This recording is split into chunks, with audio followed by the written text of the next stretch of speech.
I'm Mickey Flowers. This is my bow fishing boat. It's a 1768 tunnel hull. Not really sure what the name of the boat is. Not sure what the year of the boat is. The motor and everything on it was a 95, so I'm assuming the boat's a 95. It had a jet drive on it. We took the jet drive off, just put this outboard on it with prop, trying to get it set up today and trying to get it to perform a little bit better. Really like the tunnel hull, didn't have to worry about prop dragging or nothing, but I've got a whole lot more power. The tunnel hull, the jet was a 80 horse and this is a 140. I think I need a bigger prop for it, but anyway, take a little time, but we'll get it set up. It's got 6 400-watt high pressure sodium lights, run off of adjustable ballast. They're set on about 75%. If you put them on 100%, it kind of throws a glare on the water and makes it a little harder to see, so we got them turned down a little bit. Got 4 55-watt LEDs.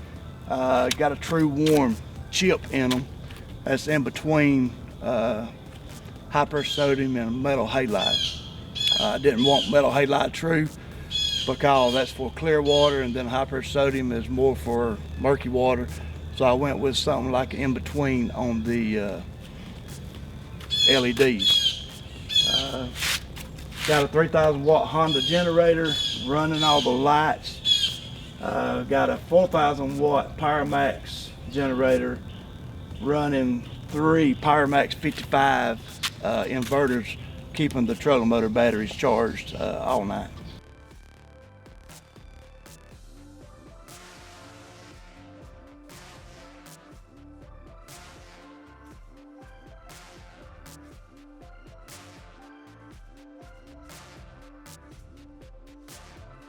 The paint was already painted on the outside when I got the boat. The guy had camouflaged it. I've got pictures where he bought it from Louisiana, and it's just a silver boat, just plain Jane. He done all the camouflaging on it. He built the lights for the front. It had plexiglass for the lenses. I went back and I went back and bought heat treated glass and fasteners and put them in because the plexiglass kept bubbling about every 2 or 3 trips. From the heat? Sir? From the heat? From the heat, yes. So we got that done. I added the LEDs to it myself. All the paint on the inside is Durabake. I went with a green and a black, but the black is very hot during the daytime. So I think we're going to change them colors up. The Durabake is you can buy it with a smooth finish or you can buy it with a texture finish in it. And what in the bottom is a texture, just for slip resistant, and then what's on the side of the walls is a slick. And it makes a huge difference in washing it. I mean, it just washes right off compared to like regular spray can paint. Yeah. So.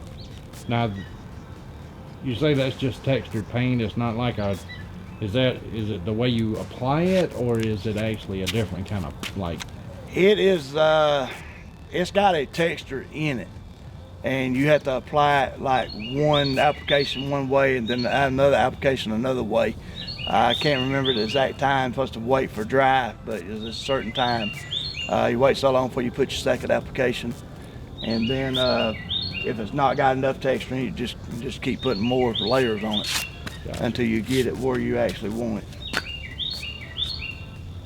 It came with a single wheel trailer.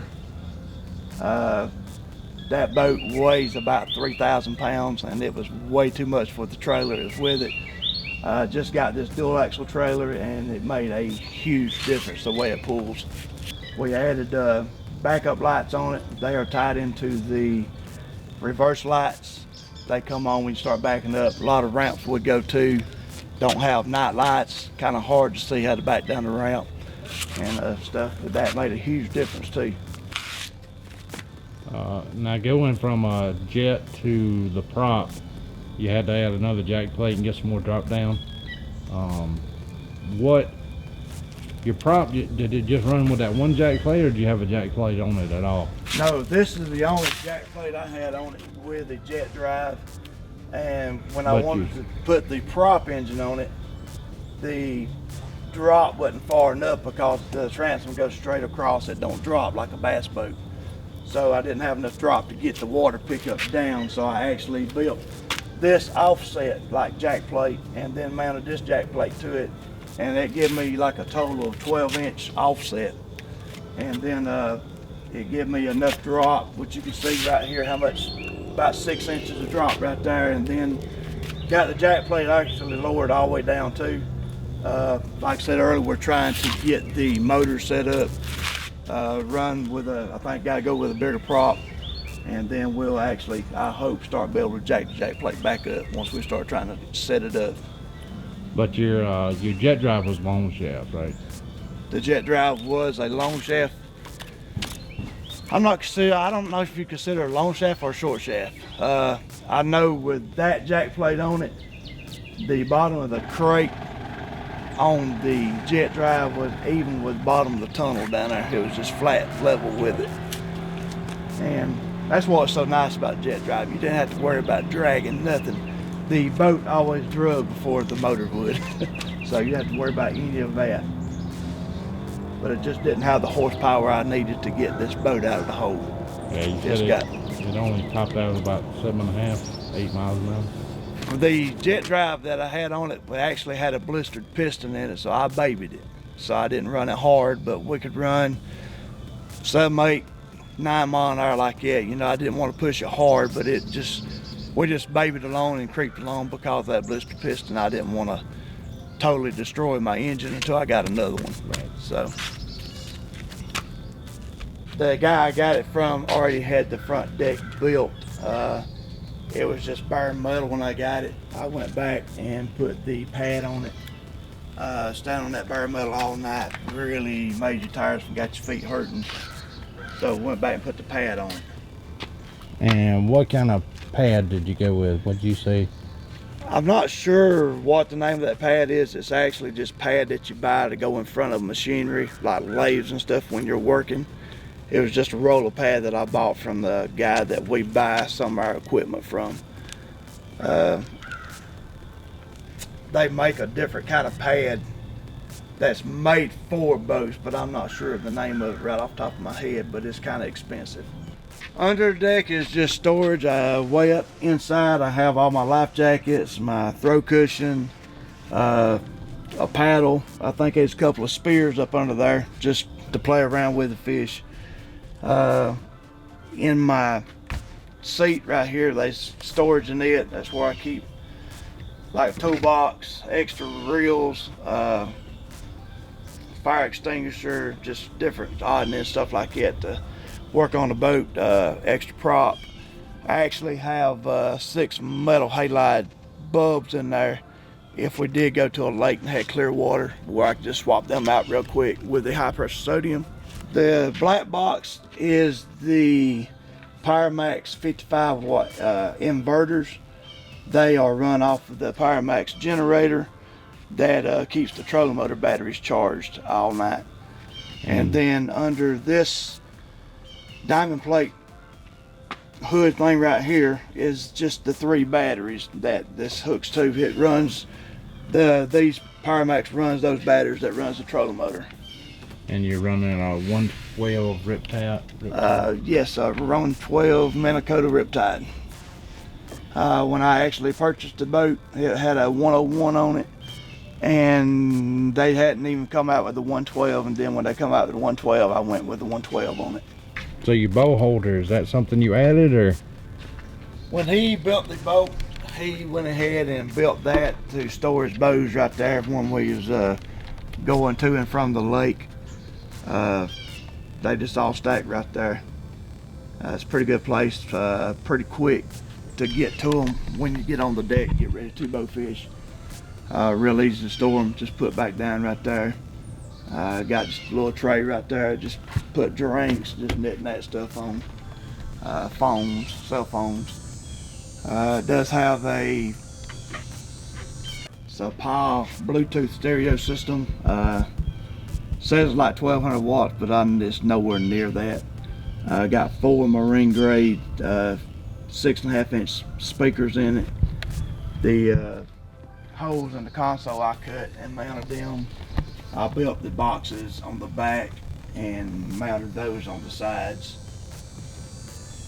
Under the dash is just a Minnesota 3-bank charger that I plug up, trickle charge when I get home from the lake. I just plug it back in. I know I have the charger system on it, but that way the generator don't have to work so hard once I go to the lake. They're already kind of fully charged, and then when I just cut the generator on, it's just keeping them topped off. Inside right here is just knitting that stuff, scales, pistol, just odd and end stuff that you need.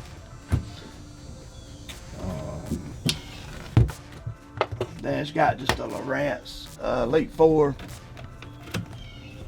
graph on it. You're not really worried about water depth or anything, just mainly GPS, right? The only thing that I bought that for was water temp and GPS. Yes, water depth is no concern.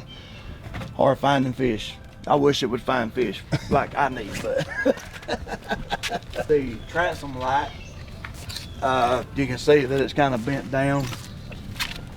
This is probably the 3rd light or 4th light that I have bent. So the next one I got, I actually just cut it in half, took all the wires out the top of it, and took the wires out, and then cut about another 2 inches of it off and spliced it together. That way if I hit a bush or something, it just bends over, it don't bend it and break it anymore. That way I just go back there and just raise it back up again and ready to go. Has a 30-gallon gas tank, and the box that's sitting on the gas tank is where all the adjustable ballast is. There's 6 Apollo ballast in there that's adjustable, and then all the switches, you can see where it says front, middle, back.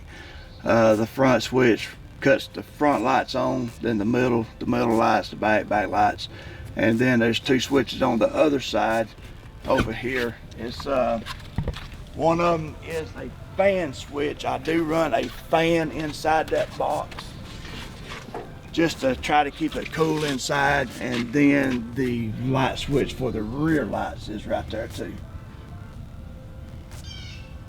But yes, it does get warm in there, and it does need to stay cool as you can keep it in there. So I've got a fan that's pulling air and pushing air to kind of give it cross flow, you know, to pull air across everything.